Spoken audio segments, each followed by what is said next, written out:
Hi, this is Zach with Worn&Wound. Today we'll be taking a look at the Hanhart Pioneer Monocontrol.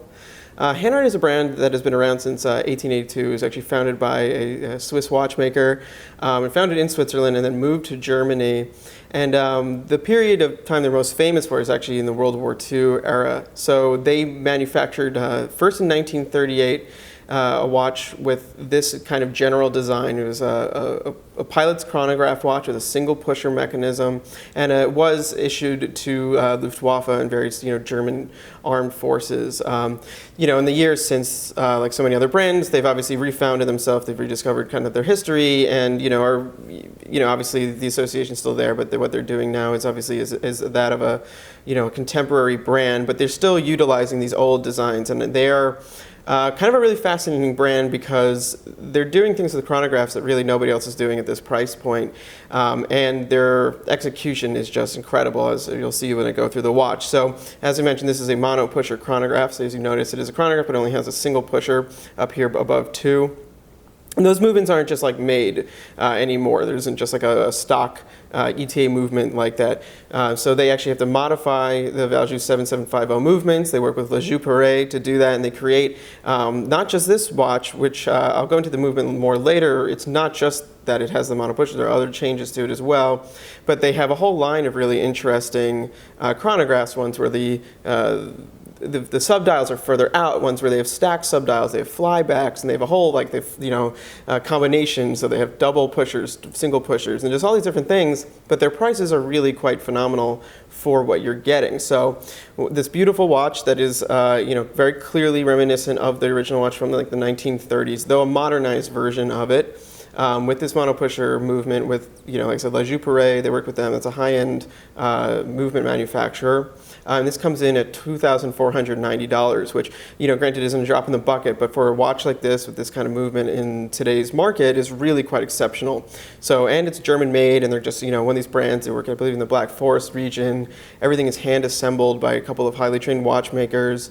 And then there are other things they do. They make mechanical stopwatches and really cool things, and they actually build all those movements from scratch. So they're just a really unique brand that I think right now and moving forward, they're really kind of being pushed to be more present. So let's just take a closer look at this fantastic watch.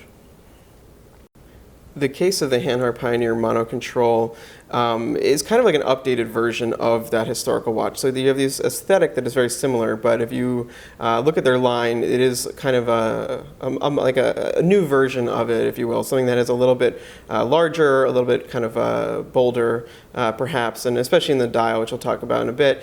And they have another series that is more classic. So this one comes in at 42.5 millimeters. It's listed as 42, but I kept measuring it to 42.5. They do have a 40 millimeter version for a slightly smaller and once again more kind of historically probably accurate version. But so you have 42, you have about 51 lug to lug. It has 21 millimeter lugs, which is a bit annoying obviously, but you can usually fit a 22 millimeter strap into a 21 millimeter slot. Looking at the height, it's actually about 14.8 millimeters tall. So it is a substantially tall watch, and this is the top of a domed sapphire crystal. But when you look at it, I mean, the proportions of this watch I think are really quite nice. So it doesn't look too big, it doesn't feel too big, and everything is very well balanced, especially with the dial where the sub registers are and everything like that. So it all kind of comes together and doesn't feel oversized at all. The crown here, this is a fantastic crown. It's really massive. It's about 9 millimeters wide by about 5.6 millimeters deep. Heavily toothed there, has a Hanhart H logo on it. It's a really large crown. Obviously, pilot watches known for their big crowns, and you have all those onion crowns and diamond crowns and the old Flieger A's, Flieger B's, but this is kind of a different version of that.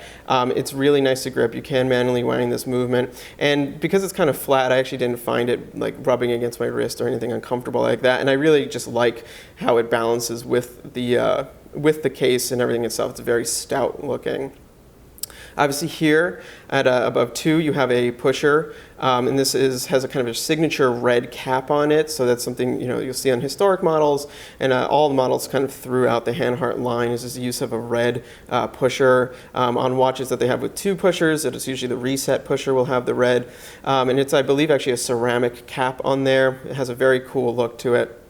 Then you have this wonderful fluted bezel. Once again, an accurate reference to the style from the 1930s.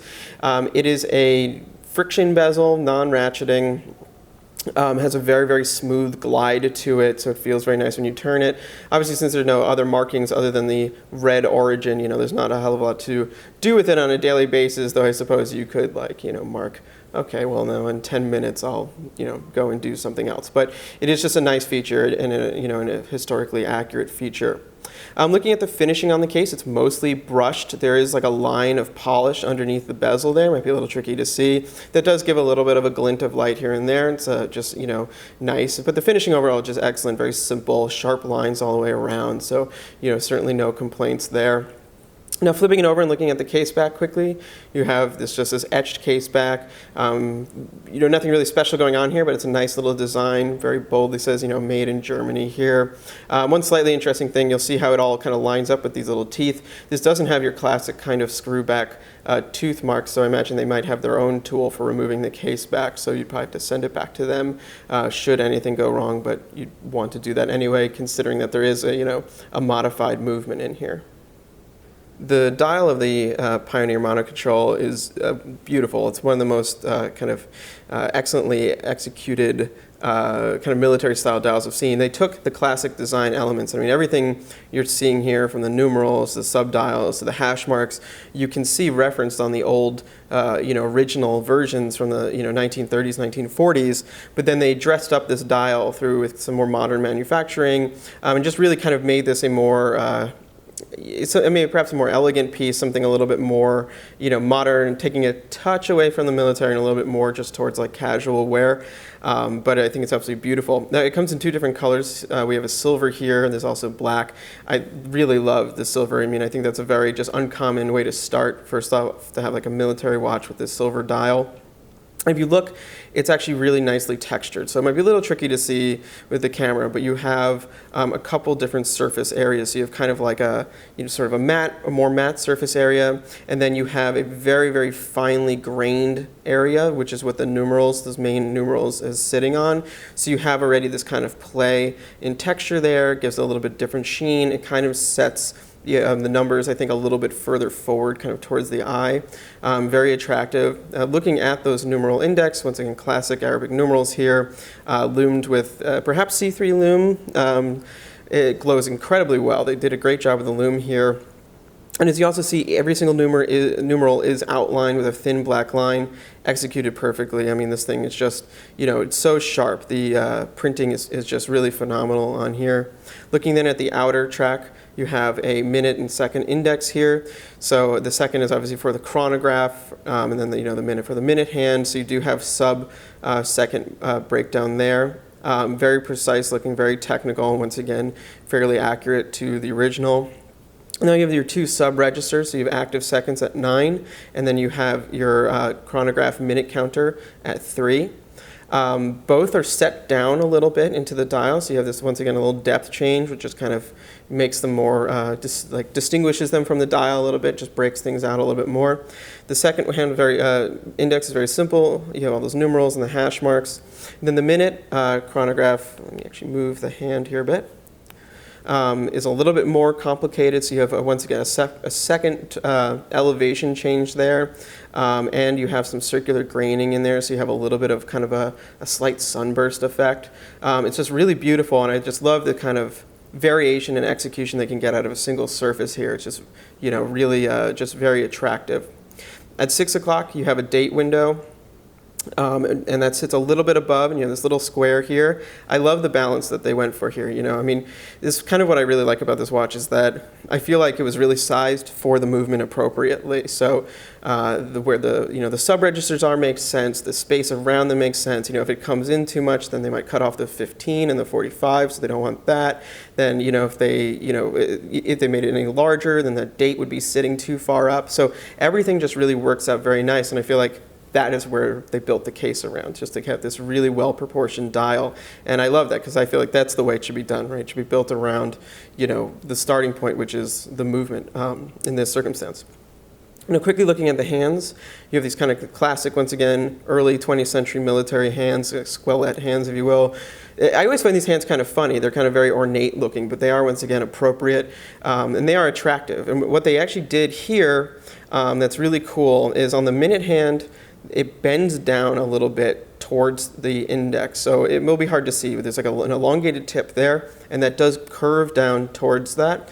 Once again, just adds dimensionality. It's the kind of detailing that you don't often find on any watch, let alone a watch, in this price range. And then you have the chronograph seconds hand here, black with a red tip. Also curves down towards the dial, giving a real nice stopwatch look. Similarly, love that detail. The active seconds hand, just a silver stick, doesn't get in the way, doesn't draw too much attention. And then the minute counter has a kind of a little triangle hand. It's also black and red, so it kind of, it works, it matches with the second chronograph counter, so you have this nice little pairing, just kind of distinguishing the timing and the chronograph functions from each other. Overall, there's nothing I'd want to change on this at all. It's a perfect military pilot execution. The movement in the Pioneer Monocontrol is called the HAN 3911 or HAN 3911.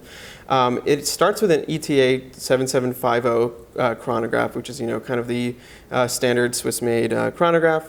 And then they modify it quite heavily with La Joux to create their really, their own kind of unique movement here, one that references, their classic watches, as I mentioned, but also kind of does some special things.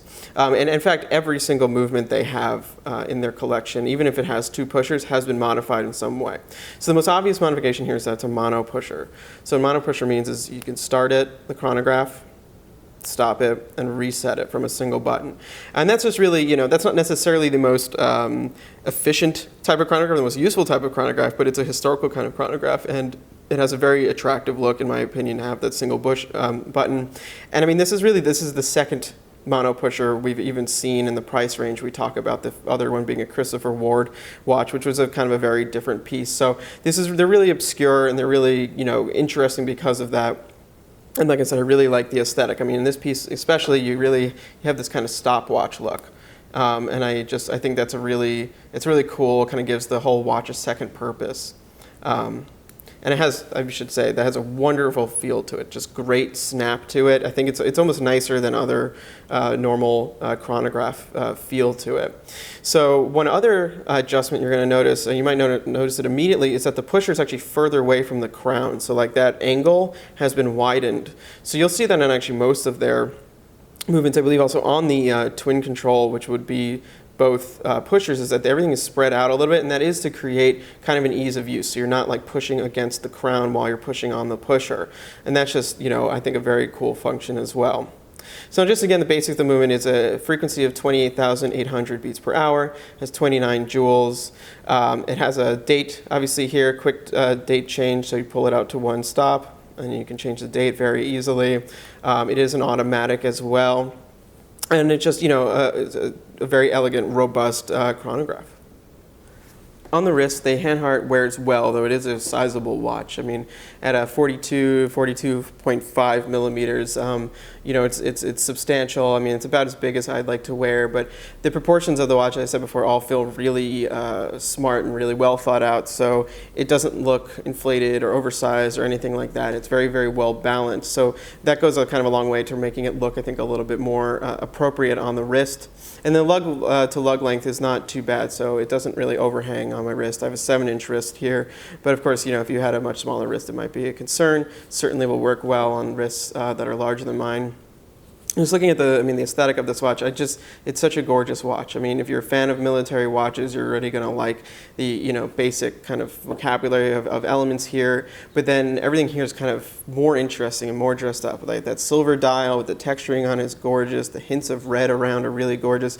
And though it's military, it doesn't have like a super aggressive look to it. It's not, extreme looking. In fact, I'd say there's definite kind of elegance to it. It's kind of a gentlemanly sport watch, that kind of a thing. And so it's a really good everyday watch. This is easily the kind of watch I could wear all the time. Like no concern. It has a great aesthetic, very easy to wear casually with an Oxford or whatever. You could throw a suit on with this, and I don't think anyone would bat an eye.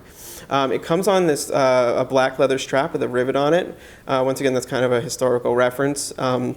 I actually typically don't like that, but the positioning of the rivet on the strap was a little bit further down, I found. It actually is comfortable, and then it just becomes a very kind of a small aesthetic detail on this that actually, I don't think that looks bad at all.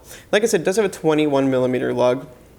That is also a bit of a nuisance. Just, 20, you could squeeze a 22 in there. It's only a half millimeter on either side, but it's just, it does make it a little bit trickier. Not a horrible. That's not certainly not going to throw the whole watch. The Hanhart buckle here, kind of a nice buckle, slightly just different geometry, a little Hanhart H on there. Just the strap, it's very comfortable. It's very supple leather. I mean, it's a high quality leather strap. I believe they also have it in brown. But this is a kind of watch that would look also fantastic on a nylon pass through or something like that. To wrap up, the Hanhart Pioneer Monocontrol mono pusher chronograph is just kind of a perfect little World War II chronograph. Like I said, there's really nothing I disliked about the watch. It's extremely well made. It's extremely well executed. It's gorgeous, and it has a fascinating story behind it. And it also has a very cool movement. And I mean, that is just getting rarer and rarer really to have. An interesting movement come along, especially a chronograph that is in the price range that we talk about, just because of how expensive it is to modify and how expensive it is to produce their own movements and how expensive chronographs are in general. So at $2,500, while this is certainly not an inexpensive watch, it is a very well priced watch. I mean, the next watch, I'd say the only other mono pusher that comes to mind that's kind of on the market, other than the Christopher Ward, would be like a Bell & Ross, which I believe is around $8,000. So, you could compare it there. And the fact also that they work with a really high-end brand to do it. Le Joux Perret, I mean, this is a brand that works with Brema. It's a brand that works with Arnold & Son. This is, not run-of-the-mill. This is a very, high-end movement manufacturer. So all in all, I mean, you're really getting, a luxury watch at a price that is well below what, the luxury watch market typically goes for. And then the execution is just fantastic too. Very excited to see more from Hanhart. They have modern watches as well. And like I said, they have all sorts of different chronographs that do different cool things. And as a chronograph nerd, very few things are as exciting. So please read the full review on Worn&Wound and follow us on Facebook, Instagram, and Twitter. Thank you.